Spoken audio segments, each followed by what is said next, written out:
Let us first of all go right back to the beginning, and I would be really interested to know what first took you to Afghanistan. In very simple terms, it was a phone call out of the blue. Somebody asked me, I had just left working in Yemen and with Oxfam, and through mutual contact, somebody phoned up and said, would you like to work with Afghan refugees? And I didn't hesitate. I didn't know the nature of the UN. It was actually a sort of UN consultancy. And that's what got me initially to Peshawar in Afghanistan, as it was then, which was the sort of head at the centre of operations. And then after less than a month or so, I through fortuitous circumstances, managed to get to Kabul and realised that that's where I should and could be based. And we're working basically on looking at resettling returnees in those days, hoping that returnees would come back in their villages and finding the same kind of work I was doing in Yemen, village development. From then on, I was based in Kabul and slowly built up an agency called UN Habitat, which was a tiny little project at the time. We built it up and built it up and built it up over the years. And then I handed it over to a colleague. And in all of those decades now that you've been in Afghanistan, what have you learnt about how society feels about their cultural heritage? I've sort of backed into it because, I spent the first 10 years working on urban development. So my involvement with culture was quite tangential. I was lucky enough to be in Kabul when the museum was being looted, and that was when I first came across sort of capital C for culture. And together with Afghan friends, we would go down to the museum and try and rescue what we could, and that's another story. But so I was always intrigued and then quite surprised at what riches there were. I mean, I'm not a specialist either in Islamic art or pre-Islamic art or anything, but I started to learn from others, particularly archaeologists and curators, and abroad and in Afghanistan, and got to know a whole bunch of archaeologists who were very committed, most of them now outside the country. In 2002, I was back doing some research after the fall of the Taliban, and the Aga Khan Trust for Culture, who I'd had quite a lot to do with previously. I'd spent some time in Hunza in the northern areas of Pakistan, and they said, could we start on a project? What would you think to be an important project? So we put our heads together with a bunch of very close Afghan friends, better qualified than I, because my main colleague then has a PhD in conservation from Denmark, a friend from Wardak, and we came up with Bagababurum, and the Aga Khan gave us the green light, and slightly the rest is history. For the next 6 years, we worked on Barbara's garden. And I think, I make no bones about it.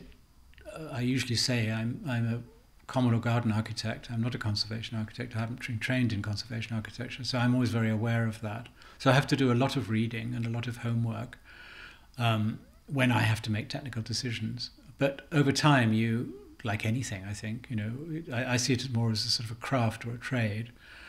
And so I sort of assimilated from others. We had visiting experts, we had archaeologists, Afghan masons and whatever.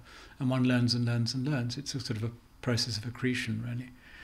And then I got, sort of more interested. It handed over in 2010-11 to my deputy, and then decided to set up a small organisation which we kind of laughingly called the Daughter of the Aga Khan Trust, which was tiny, and it took a while to get off our feet because we didn't necessarily have a track record. And so what you're saying is that Afghans themselves were better trained and more experienced than you were, perhaps, and also what about their artisans' traditions since hundreds of years? It's not an easy subject to sort of be clear about, because depending on where you are, depending what skill, what trade, what particular craft, and some of them are very niche crafts,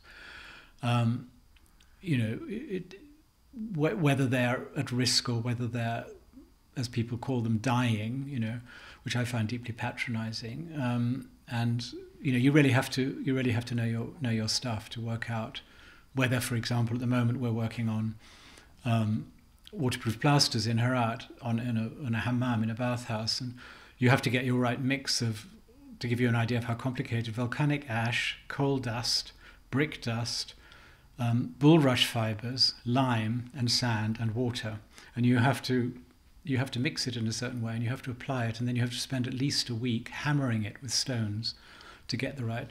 So, something like that's called simgil.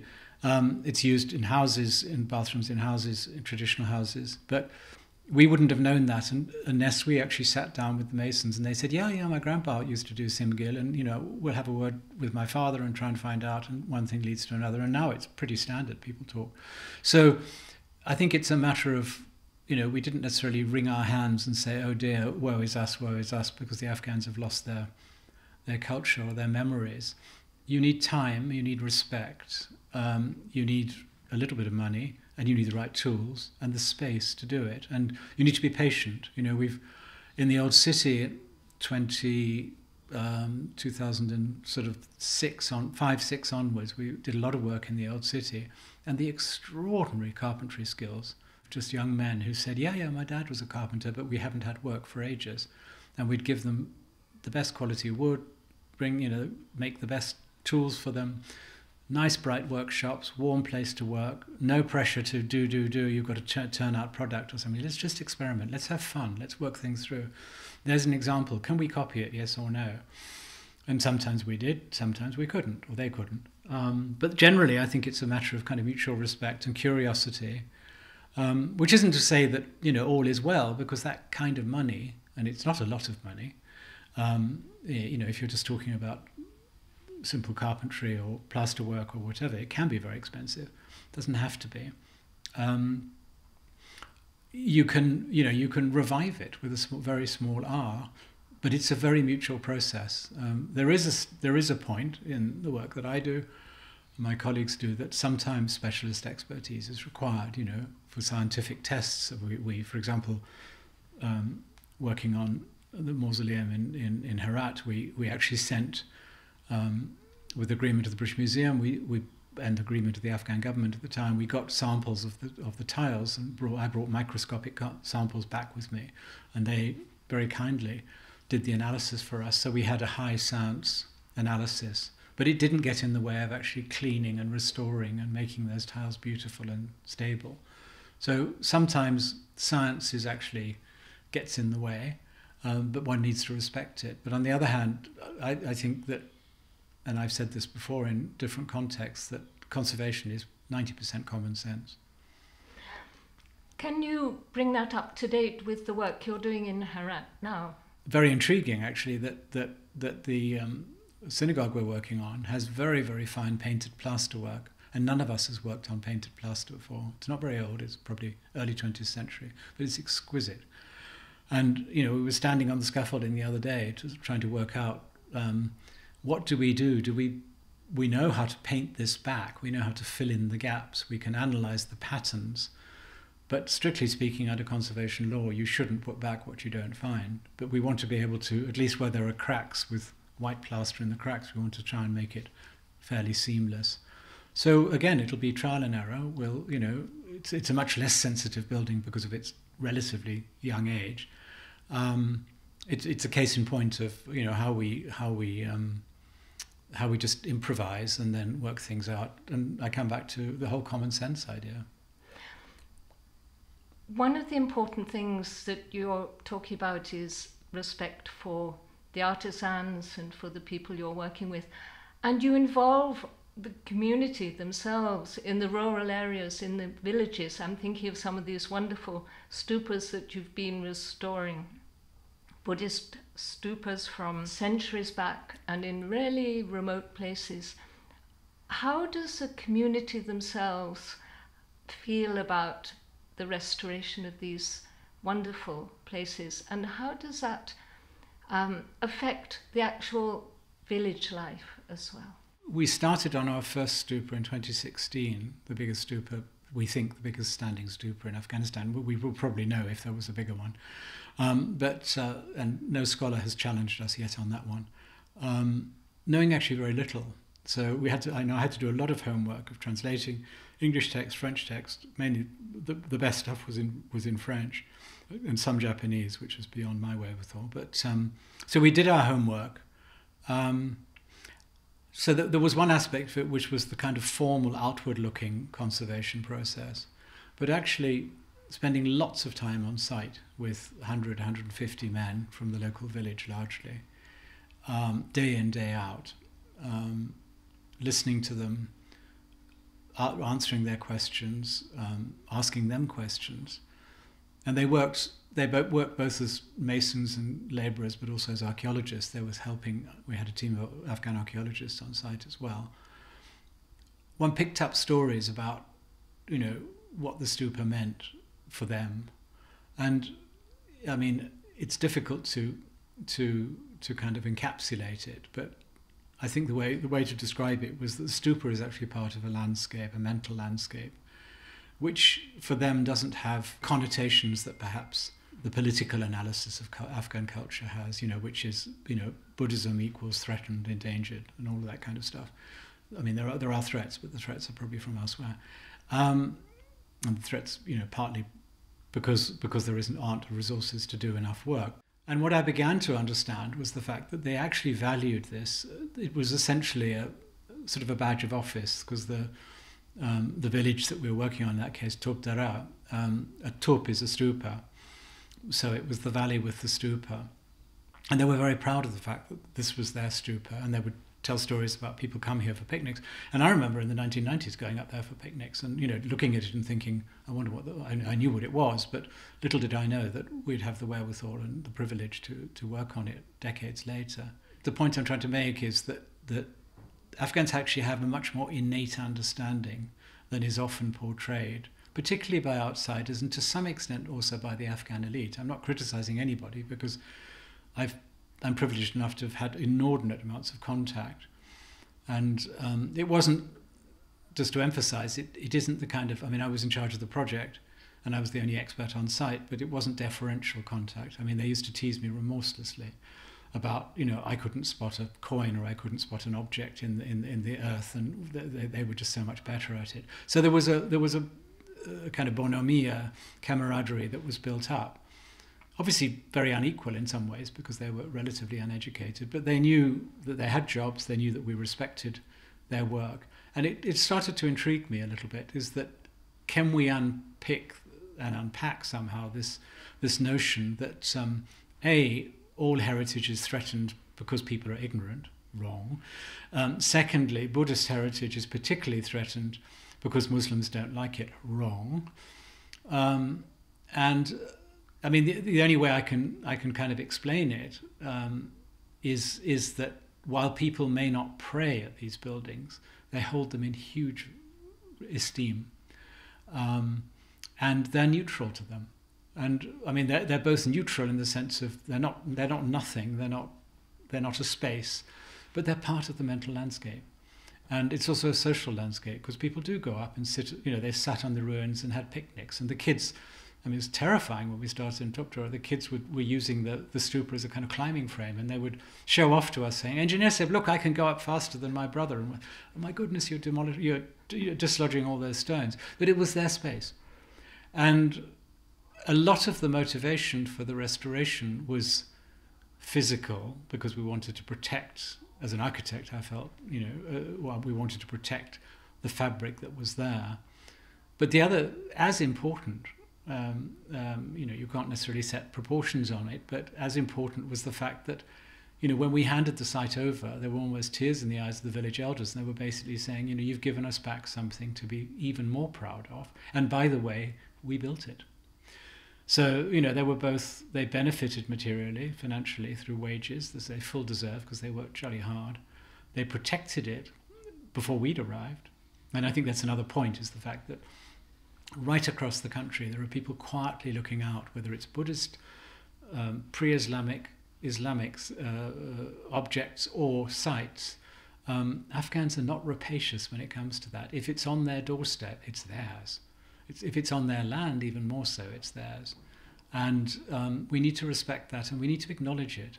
Because, I've watched projects, and I'm not criticizing the way other people work, but I've watched projects sort of parachute in and become fixated on a particular site or a particular process, and then it's sort of mine, and then they vanish, and it may well be fixed, it may well be better, people may well be trained, but I think we need to spend time with people, sufficient time with people, and not necessarily trivialize their complicated emotions, their complicated relationship with something that they don't see Buddhism as a threat to Islam. They see Buddhism as part of their history.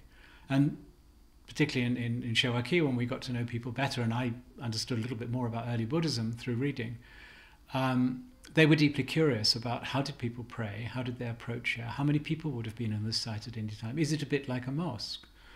And visitors are asking the same questions, which is why we publish, we do bilingual publications about, and we try and answer those questions. I mean, there's quite a lot of technical stuff in the publications because they're mainly for literate Afghans, particularly thinking of university students or high school students, so that they're accessible. But that sense of ownership, we really need to acknowledge and use that as a basis for engaging, rather than, me, clever foreigner who's lucky enough to be able to raise funds to go in and, as I say, sort of parachute in and lead the way and enlighten the Afghans as to, the future. I feel much more diffident about it than that. And I mean, maybe that's the consequence of spending perhaps far too long in the country. But on the other hand, unless we listen and unless we sit down with people, have a cup of tea. I mean, I was not long ago sitting with the chaps who were washing the pottery to try and identify marks on the pottery that had come out of the archaeology. And it was absolutely fascinating, and how they were talking about, I've got that mark that looks a bit like an ibex. What have you got? I've got that coin shape. And I was looking at them thinking, I wonder what they know what they were dealing with. And they were all in these lovely little piles. Anything that had an inscription, even the fragment of a word, was in one pile, and this pile, and that pile. They knew what they were doing. And the archaeologists were keeping a beady eye out. But it's that kind of thing that you have to be both a fly on the wall, but you have to be quite an absorbent one. Did the authorities come and visit you when you were working on the stupas? Yeah, I mean, it was a slightly double-edged sword. The first stupa we did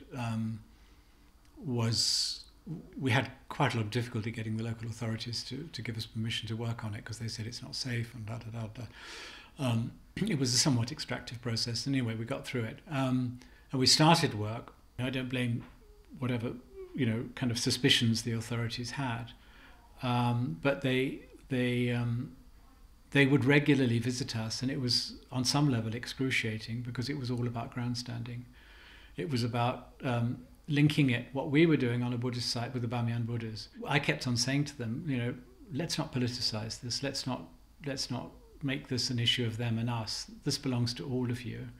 It wasn't only me saying that, it was my Afghan colleague saying it. So we slightly bridled sometimes, and there was a lot of nonsense about when we handed the site over. They had huge, great loudspeakers with the national anthem and great big flags, and it was very, very, very partial.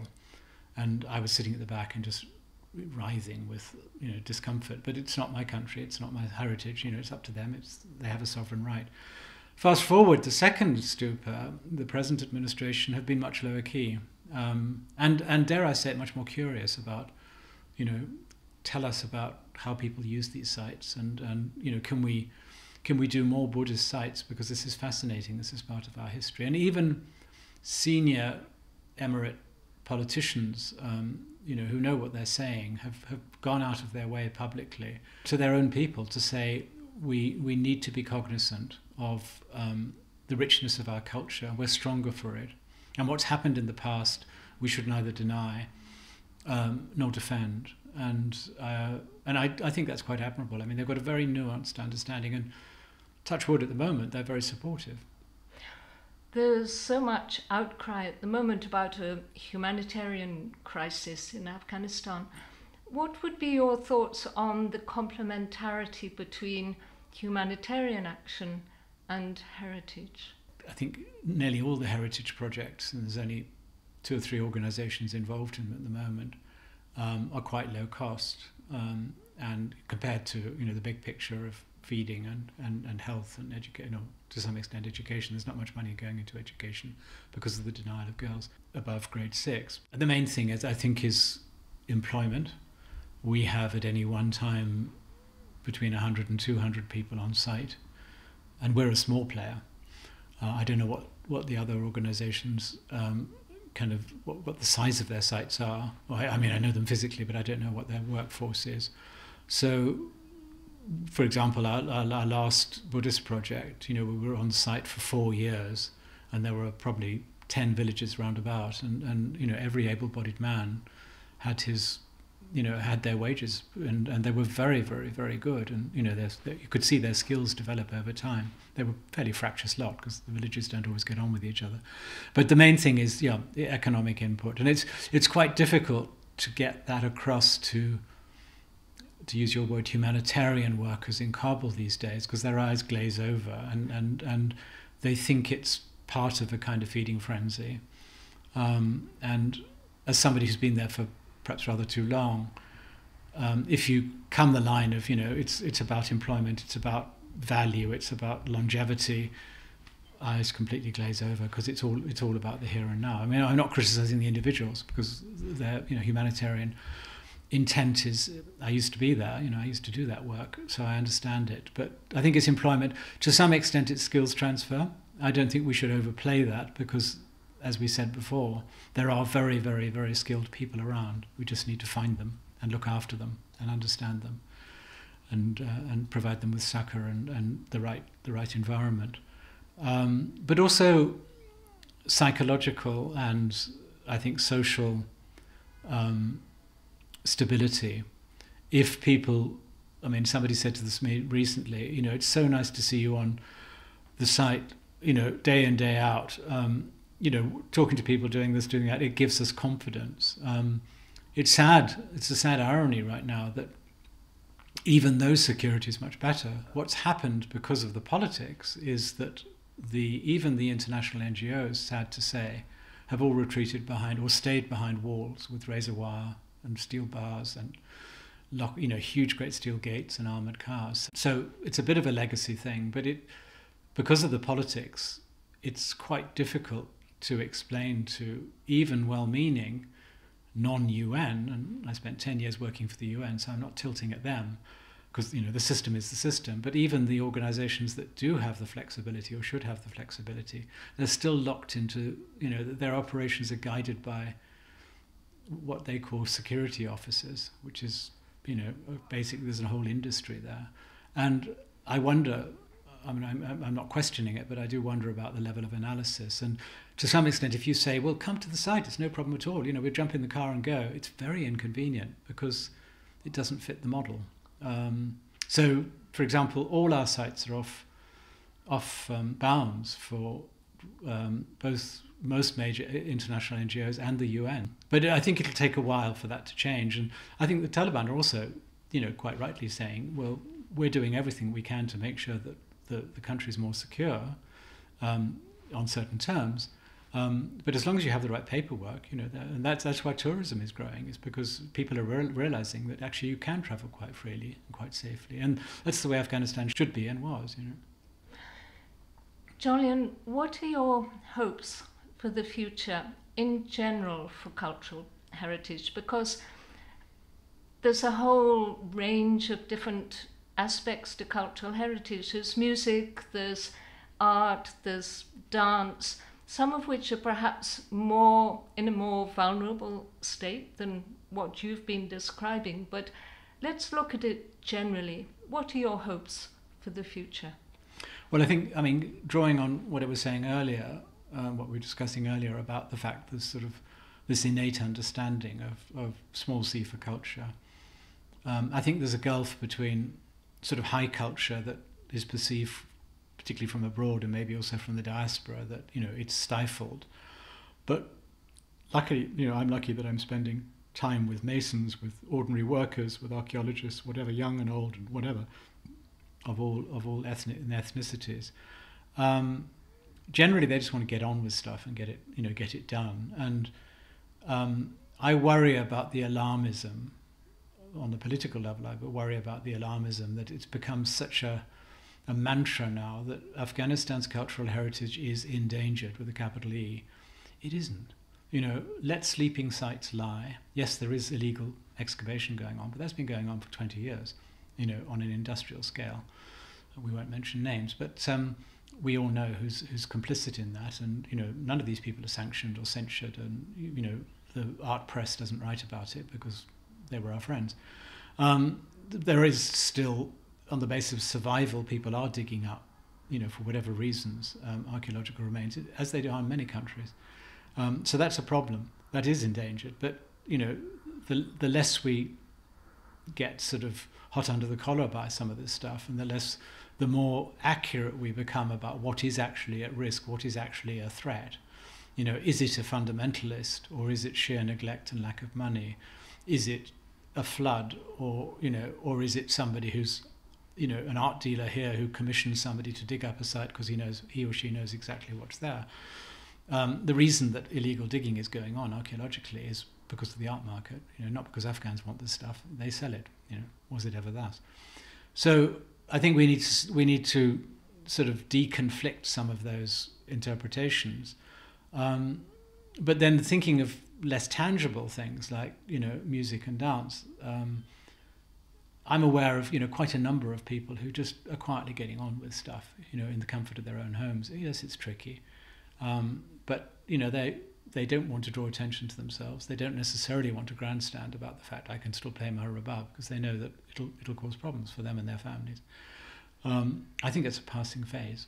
You walk around the bazaar in Kabul and you've got funky music pumping out of cars, and the moment the mullah is seen walking around the corner, it's just turned down a little bit. People are getting on with stuff, and they're confronting what is essentially intolerance and prejudice.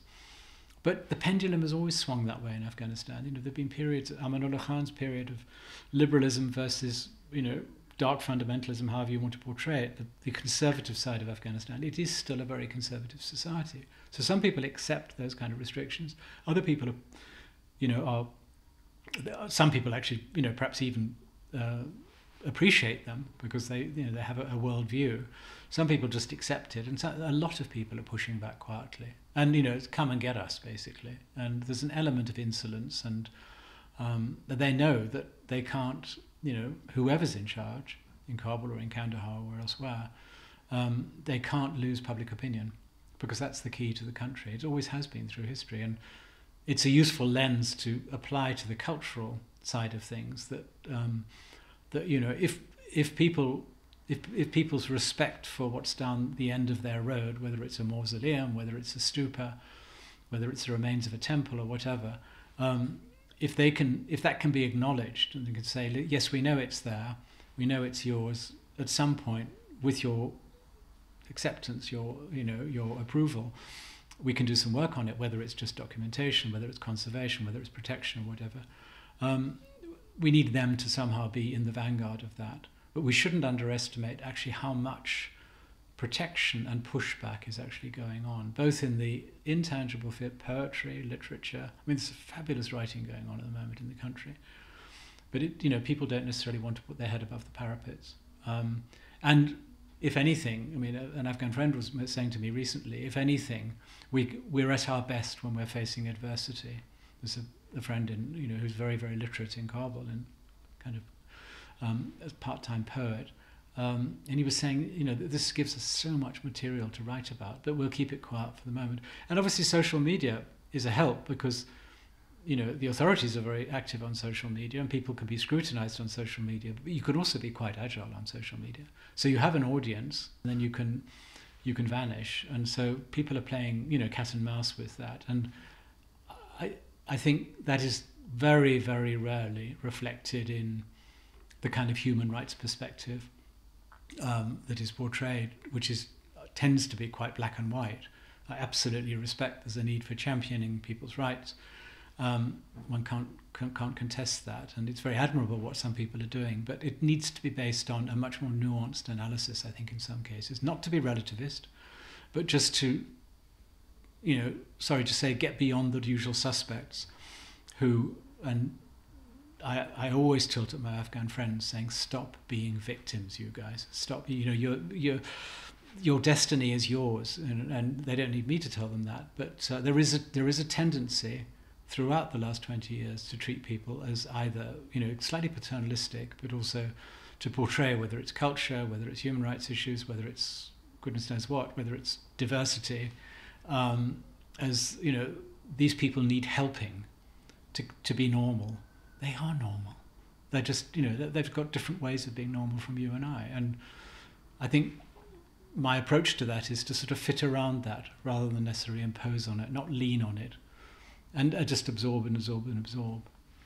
And to give them space, basically, to be themselves. A very, very good friend of mine who works in the media and chose to stay. We have a kind of salon in Kabul. Every few weeks we get together and gossip and read poetry and things like that. And I'm lucky to be included in this wonderful group of very creative people. And we were killing ourselves laughing last year when one of them came in after a meeting with, I think it was a UN agency, and he said, I really let them have it. And it's so nice, because now we can defend our space to think for ourselves. We do not need outsiders telling us what to do, looking at me, very much sort of, mind your P's and Q's. And there is a real sense of, amongst that group, that dynamic, which is hopefully typical, middle-class life, across all the cities of Afghanistan. It's probably a particularly urban phenomenon, which is give us the space to work things out for ourselves. Because when you look at and I've been very much involved in this because I worked with the previous Afghan government, and you looked at the strategies, the working papers, the consultation documents, the projects after projects after projects. Many of them were very outside-led and wrapped in a language which really didn't relate to the country. It was essentially to appease the donors. I'm not trying to decry the good work that was done. Some of it was very, very useful. But many voices weren't heard, put it that way. And, Kabul and the other cities were awash with foreign advisors. And I sometimes used to have to pick myself up and think, I wonder what all these people are doing. Because, I was very much on the outside looking in. I was an advisor with the government as well. And, I'd sit in the ministry and discuss with the ministry, and we'd have people coming in from the UN agencies, from the bank, from this and that and the rest of it. And it was all very nice and all very cordial, but, we'd kind of look at each other, think, well, what are we meant to do next? It was quite a strange dynamic. And, I mean, it's difficult to generalize because there were many processes that were much more give and take than that. But generally, I think educated Afghans are relishing the space they have to say, roll up our sleeves, let's make this work. It's not going to be ideal. We're going to have to give and take, and it's not just about who's in charge in Kabul. It's much more complicated than that. There's the whole legacy, the whole kind of morning after about 2021, where, essentially so many things had changed. And trying to work to make sense of that with the institutions that are much weaker and all the rest of it, that's also a challenge. But many, many very clever Afghans are thinking this through, but they're keeping quiet about it for the time being. And it'll be interesting to see how long it takes for the international community, sort of as a bloc, either diplomats or heads of agencies or whatever, to actually acknowledge the fact that the jigsaw has totally changed, the dynamic has totally changed. And now, some of them very secular, probably some of them very devout, some of them of all walks of life, Afghans are basically saying, thank you very much, we'll work on this. And we'll find solutions. I mean, the challenge, of course, is they have to find those solutions for their own people. But, and to stop this sense, which in some cases is their words, not mine, the sense of all the time sort of being, waiting for people to do things for them. At a village level, it's a very different dynamic because people are more dependent on the state. And rural Afghans do look to the centre, for law and order, for jobs, for education, whatever. So it's a very unequal balance, that. And when, in previous jobs, when I've worked on issues of kind of social justice and whatever, you realise that if that works for villagers, why should we change it? It's worked for centuries. Incrementally, change will happen. If a few girls and boys from that village can get a better education, slowly, but it'll take generations. Things will change. But if people are doing it, and I hope not anymore, but who are we as sort of social development people to walk in and say everything has to be based on equity? Life's not like that. It's not in this country. It's not. If we want to be honest about it. So it's quite interesting to think of, and I think about this as pendulums, because I spend quite a lot of time in Kabul reading history, sort of catching up and educating myself, and I think it'll be interesting to see that sort of how far the pendulum swings, but it's very dynamic, and I feel that despite all the troubles they've had, despite all the tragedy they've had, despite all the politicizing of their lives that they've had, the manipulation they've had, sometimes for their own deserts, because again it's the leaders who have played some of those games, as the present leaders will as well, but because it's a very very centralized state. But I think in the finer grain there's a huge cause for optimism, and the fact that there isn't an almighty, vicious, brutal war going on, one of a succession, is the best thing, is quite the best thing, because people, when I meet families flying back to Kabul from Dubai, as I do regularly, I always try to sort of engage, catch somebody's eye and have a chat and say, where are you going, where are you from? Oh, I'm from Australia, or I'm from Berlin, or whatever, and I'm going back for a wedding. Why are you going back? What's it going to be like? Listening to them, you wouldn't recognize their interpretation of the country. It's they're not saying it's all perfect, but security's better. We can now go to the village without worrying about drones, or without worrying about checkposts, or without worrying about people bad-mouthing us, and then we're vilified when we come back. It's created a sort of a sigh of relief, that security aspect. There are many other challenges still, but I find it quite, the reason I do that and I engage with people, because it's a really useful reality check. I mean, that's my life on the ground in Kabul as well, but then I'm talking to resident Afghans. But to hear people from Germany or Australia talk in that way, Afghans who've been abroad for sometimes a few years, sometimes decades, it's quite interesting to think that they're making their own calculations, their own compromises. Okay, they're relatively affluent because they can fly back, but they've kept their family contacts, and generally they feel very upbeat.